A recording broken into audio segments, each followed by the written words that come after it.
Hi friends, welcome to Nellai Food Court. இன்றைக்கி நம்ம சேனலில் நேந்திரங்காய் வத்தல் அதாவது பனானா சிப்ஸ் ரெசிபி தான் பார்க்க போகிறோம்.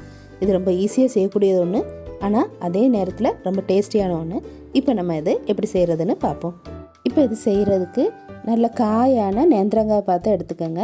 இதோட ஓரங்களை வெட்டி மாற்றிடுங்க. அதுக்கப்புறமா இது கட் பண்ண முன்னாடி கையில் கரைப்படாமல் இருக்கிறதுக்காக கையில் கொஞ்சமாக எண்ணெய் தடவிக்கங்க. அதுக்கப்புறமா இதோட தோலை நம்ம உரித்து மாற்றிக்கலாம். இப்போ இதை நம்ம நல்லா தின் பீசஸாக கட் பண்ணி எடுப்போம். கட் பண்ணியதுக்கு நம்ம கிரேட்டரை யூஸ் பண்ணி கட் பண்ணுவோம்.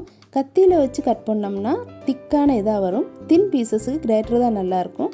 அந்தளவுக்கு சிப்ஸும் கிறிஸ்பியாக இருக்கும். இப்போ நான் உடனே இதை ஃப்ரை பண்ணி எடுக்கிறவங்க போய் தண்ணியில் போடலை. நீங்கள் கொஞ்சம் கழிச்சு தான் ஃப்ரை பண்ணுவீங்கன்னா மஞ்சள் கலந்த தண்ணியில் போட்டு வச்சு எடுத்துக்கோங்க. மஞ்சள் கலந்த தண்ணியில் போட்டோம்னா அதில் உள்ள கரையெல்லாம் போய் சிப்ஸு நல்லா கிறிஸ்பியாக வரும். இனி இது ஃப்ரை பண்ணி எடுக்கணும். அதுக்கு முன்னாடி ஒரு 3/4 டீஸ்பூன் அளவு உப்பும் 1 டீஸ்பூன் அளவு மஞ்சள் தூளும் எடுத்துக்கோங்க. அது கூடவே இந்த ஸ்பைசி டேஸ்ட்டுக்காக ஒரு 3/4 டீஸ்பூன் அளவு வத்தல் பொடியும் நான் ஆட் பண்ணுறேன். இது ஆப்ஷனல் தான், நீங்கள் விரும்பினா சேர்த்துக்கலாம். ஆனால் வெறும் உப்பு சேர்க்குறத விட கொஞ்சம் ஸ்பைஸியாக இருந்தால் சிப்ஸு கூட கொஞ்சம் டேஸ்ட்டாக இருக்கும். அதனால் நான் அது கூட ஒரு 3/4 டீஸ்பூன் அளவு வத்தல் பொடியும் ஆட் பண்ணியிருக்கேன். இதை நல்லா தண்ணி கலந்து தின் பேஸ்ட்டாக ரெடி பண்ணிக்கோங்க. இது நம்ம ஃப்ரை பண்ணும்போது அதுக்கு மேலே தெளித்து விட்டோம்னா சிப்ஸில் தேவையான அளவு உப்பு பிடிச்சிக்கும். இப்போ இது நம்ம ஃப்ரை பண்ண ஆரம்பிப்போம். இது போடும்போது ஒன்றோட ஒன்று ஒட்டாமல் ஒத்தையாக போட்டு அதே மாதிரி எண்ணெய் நல்லா சூடானதுக்கப்புறமா இதை போட்டு ஃப்ரை பண்ணி எடுத்துக்கலாம். அப்போ தான் கிறிஸ்பியாகவும் ஒன்றோட ஒன்று ஒட்டாமலும் இருக்கும். இதுக்கு மேலே நம்ம கரைச்சி வச்சுருக்கிற இந்த உப்பு தண்ணியை தெளித்து விட்டுக்கலாம்.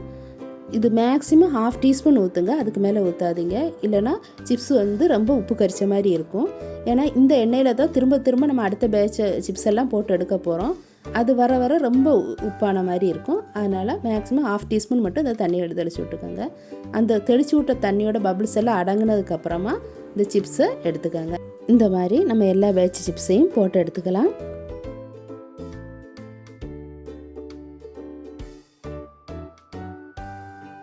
இப்போது நம்மளோட சிப்ஸ் எல்லாம் ஃப்ரை பண்ணி எடுத்தாச்சு. இதில் நம்மளோட 1/2 டீஸ்பூன் அளவு சில்லி பவுடர் சேர்த்து நல்லா ஸ்ப்ரெட் பண்ணி எடுத்தோம்னா கூட கொஞ்சம் ஸ்பைஸியாகவும் டேஸ்டியாகவும் இருக்கும். இது ஆப்ஷனலான ஒரு ஸ்டெப்பு தான், நீங்கள் அவாய்ட் பண்ணணுன்னா பண்ணிக்கலாம். பட் நம்ம இதை சேர்த்தோம்னா ரொம்ப டேஸ்டியாக இருக்கும். அவ்வளோதான், நம்மளோட டேஸ்டியான பனானா சிப்ஸ் ரெடி ஆகிட்டு. இதை கண்டிப்பாக உங்கள் வீட்டில் ட்ரை பண்ணி பாருங்கள். பார்த்துட்டு எப்படி இருந்துச்சுன்னு மறக்காமல் கமெண்ட்டில் போட்டு விட்ருங்க. இந்த வீடியோ உங்களுக்கு பிடிச்சிருந்துச்சுன்னா லைக் பண்ணுங்கள், ஷேர் பண்ணுங்கள், கமெண்ட் பண்ணுங்கள். மறக்காமல் நெல்லை ஃபுட் கோர்ட்டுக்கு சப்ஸ்கிரைப் பண்ணிவிடுங்க. தேங்க்ஸ் ஃபார் வாட்சிங்.